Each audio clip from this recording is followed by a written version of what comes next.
Ada was only 20 years old when life changed forever. It happened the year their parents died in a bus accident.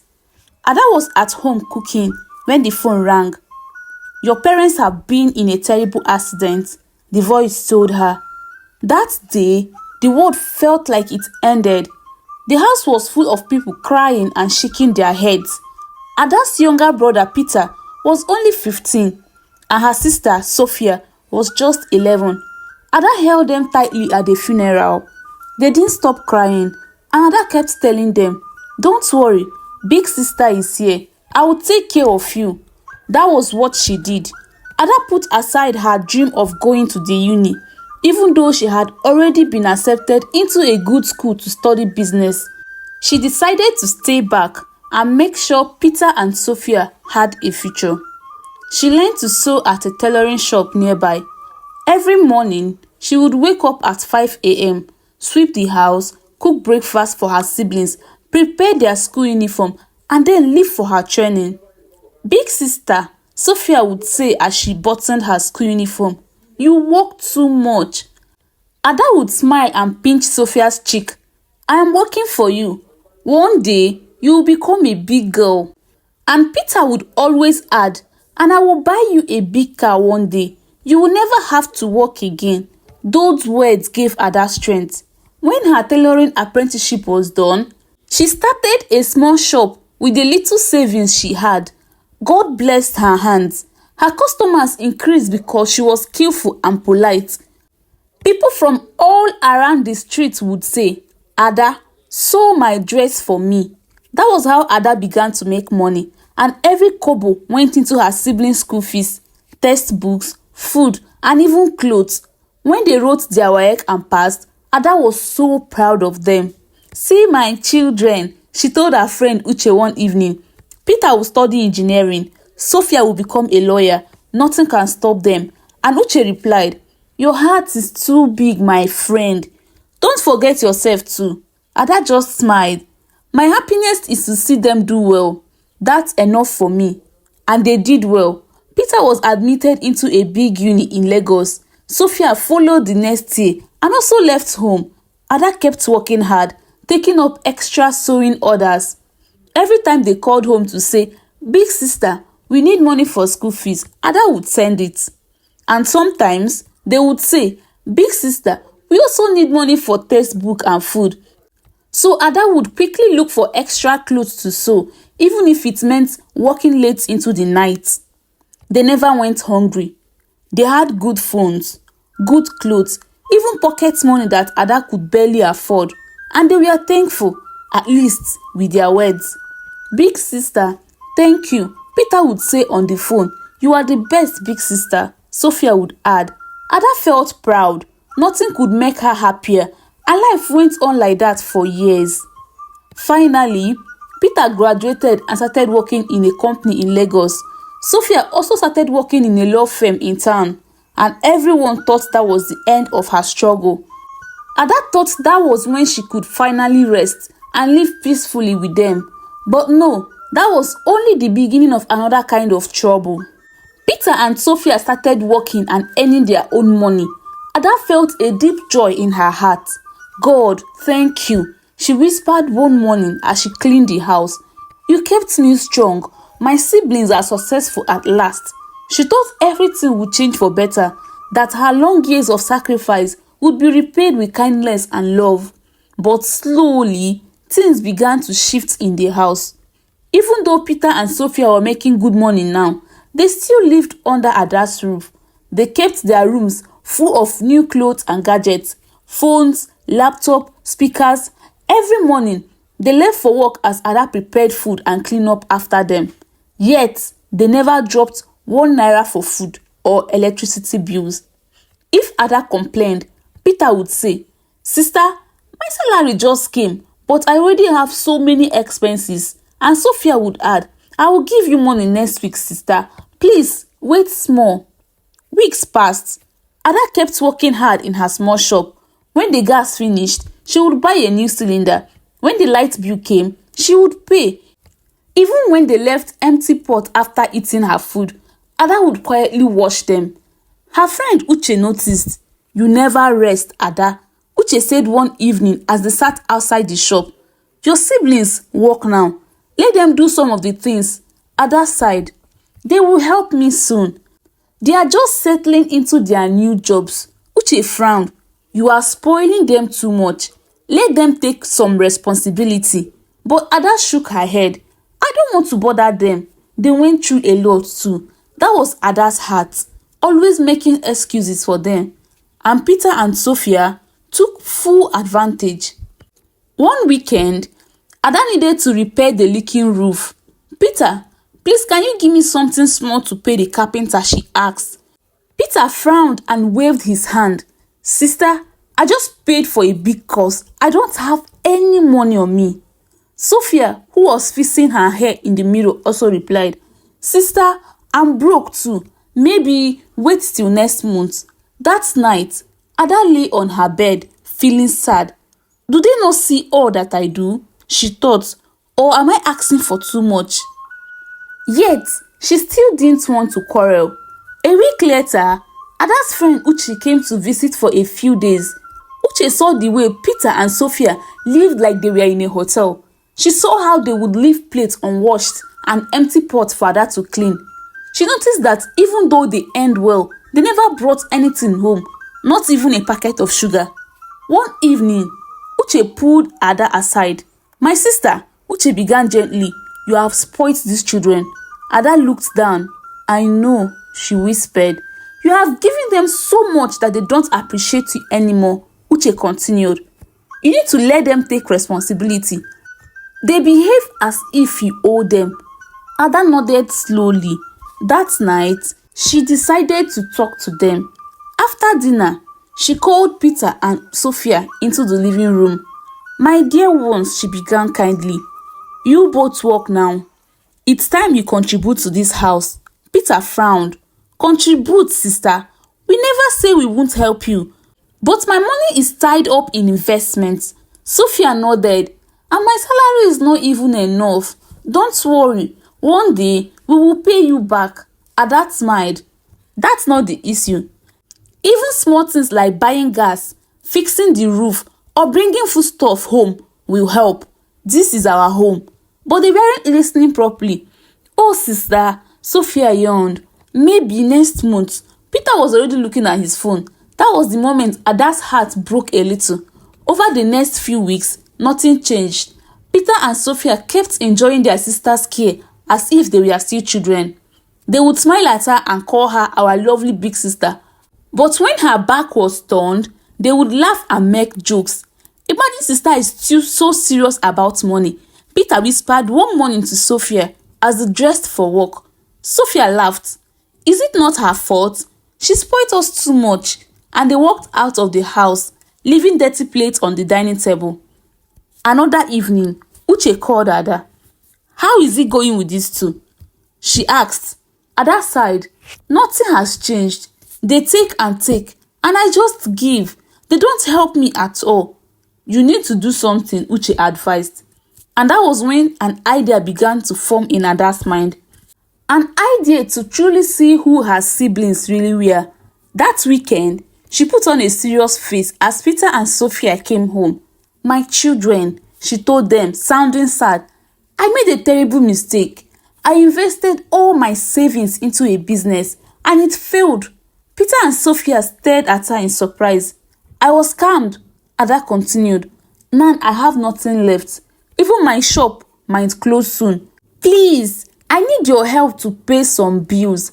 Her hands were trembling as she spoke, pretending to cry. Peter and Sophia exchanged looks.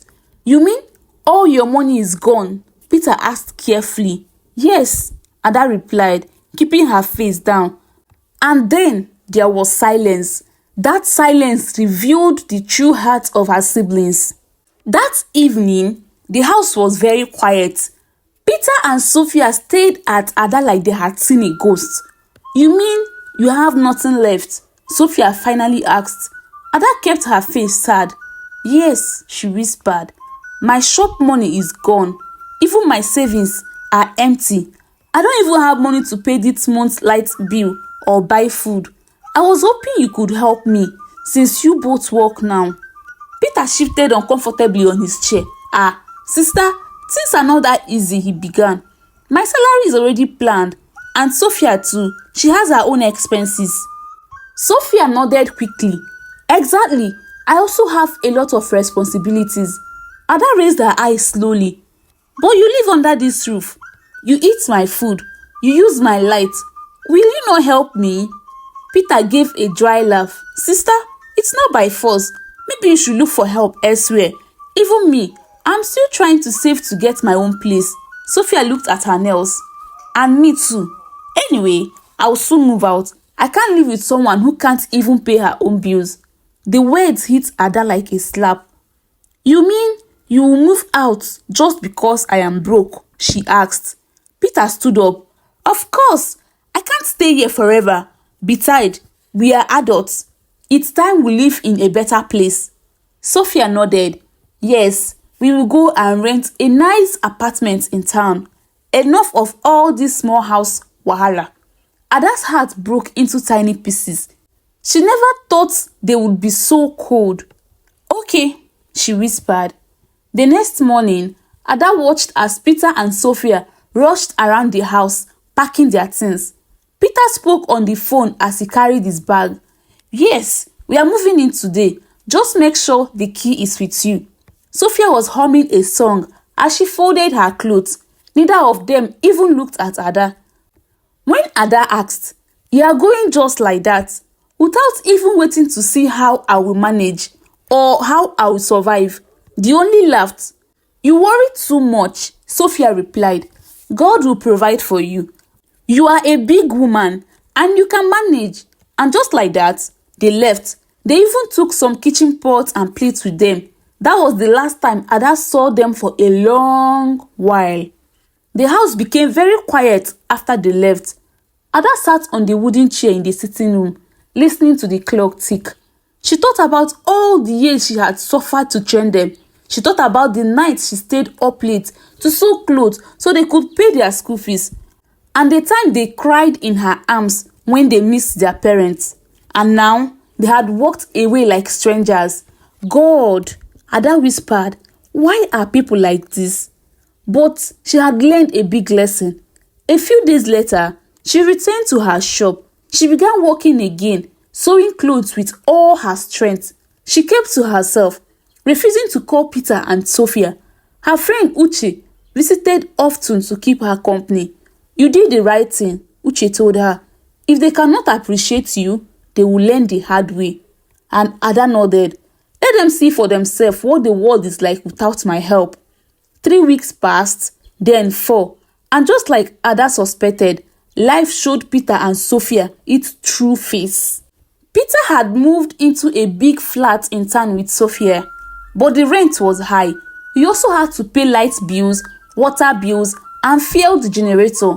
He discovered that food was very expensive in the market too, especially without Ada's cooking.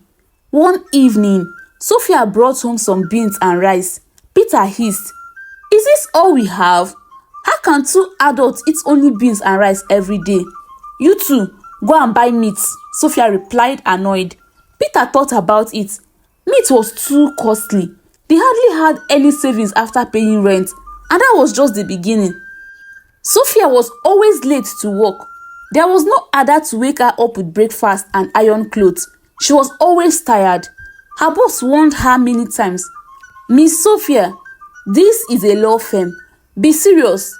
But she didn't change. One day, she fought with a client at the office. The boss heard and decided enough was enough. You are fired, he told her calmly. We can't keep someone like you.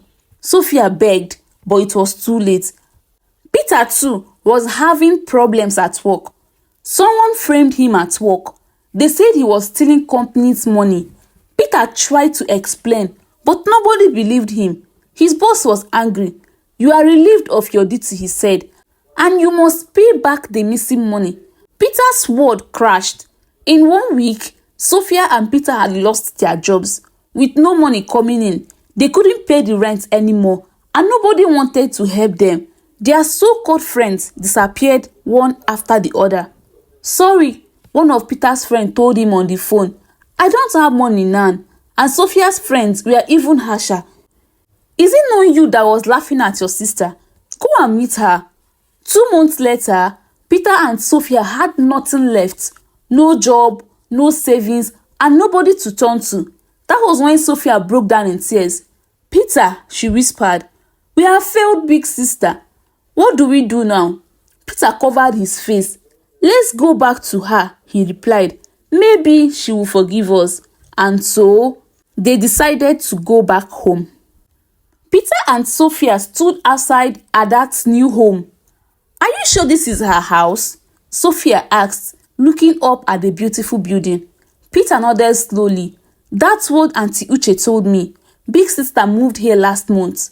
Sophia felt nervous. They had not seen Ada in months. How would she look at them? How would she even open the gate? Peter pressed the small bell. A security guard came to the gate. Yes, who are you looking for? Peter cleared his throat. We want to see Sister Ada. The guard gave them the curious look. She's inside. Who are you? We are her younger brother and sister, Sophia said quickly. The guard nodded and let them in. As they walked into the compound, Sophia and Peter couldn't help looking around. The house was big, bigger than anything they had ever imagined. The walls were painted a warm cream color and green flowers grew neatly around the compound. A new car was parked under a small garage. Peter whispered, Look like big sister is doing very well. Sophia felt a pang of guilt in her chest. Ada appeared at the door, dressed simply in a light gown. When she saw them, her face showed surprise. Oh, my babies! Peter and Sophia, she called, her voice gentle but careful. They stood like strangers. Big sister, Sophia began, her voice trembling. We came to see you. Ada nodded. Come in, she said calmly. They followed her into the sitting room. A cozy space with a soft rug, comfortable chairs, and pictures of their family on the wall. Sit, Ada told them. She disappeared into the kitchen and returned with a tray of food and drinks. Peter looked at the tray with teary eye. Even after all they did, their sister was still kind. They ate small portions and drank some water. Then Ada sat across from them. So what brings you here? Peter's hands were shaking. Big sister, we are sorry, he blurted out. Sorry for everything we did. Sorry for being ungrateful. Sophia nodded, tears falling freely now. We failed you, big sister. You gave up everything for us, and we paid you back with pain. Ada listened quietly, hands folded in her laps.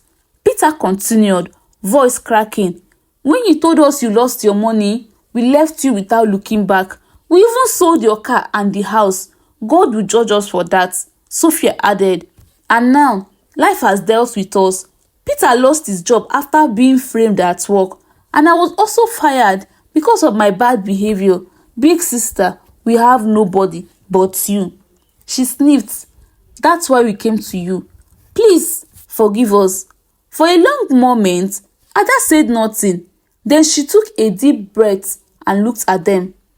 The two people she had given her youth for. Do you know, she began gently, when I said I lost all my money, it was just a test. I had not lost a dime. I wanted to see who you truly were without my help. Peter and Sophia stared at her shocked. You failed my test, Ada continued. You left me like a stranger. That broke my heart more than losing money would ever. Sophia covered her face with her hands. Peter whispered, We are so sorry, big sister. Ada's voice softened.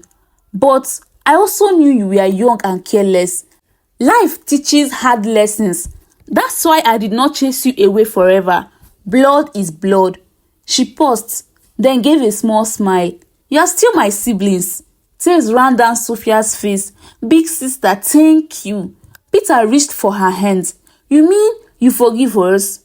Ada nodded. Yes, I forgive you. But her voice became serious. Things cannot go back to the way they were. You are adults now. From today, we will not live together as one family in my house. That chapter is closed. Sophia wiped her eyes and nodded. Peter too listened carefully. You will come and visit anytime you want, Ada continued, and I will help you. But you must also help yourselves. Peter and Sophia looked at each other. That's fair, Peter replied. Sophia agreed. We will do better, big sister. Thank you for giving us another chance. Ada stood up. Tomorrow, I will help you pay for a small apartment and give you money to start your own businesses. But you must work hard. No more depending on me for anything. Peter smiled through his tears. Thank you, big sister. Thank you for never giving up on us. Sophia hugged Ada. I promise we will make you proud. That night, Ada showed them to the guest room. She felt peace in her heart. Her siblings had learnt their lessons, and although they had lost some years to selfishness, they had finally come home wiser and more humble. Ada smiled as she lay on her bed that night. God, she whispered, thank you for helping me do my best, even when they forgot my kindness. I did not let my heart turn cold, and deep inside, she knew she had gained something more valuable than money, her family's true heart. Moral of this story: never take a good heart for granted. Treat those who sacrifice for you with gratitude and care before life teaches you the hard way. The end. Thank you so much for watching this story to the end. I'm glad you did. Please like this video and subscribe to my channel for more interesting stories like this one. See you in the next video. Bye.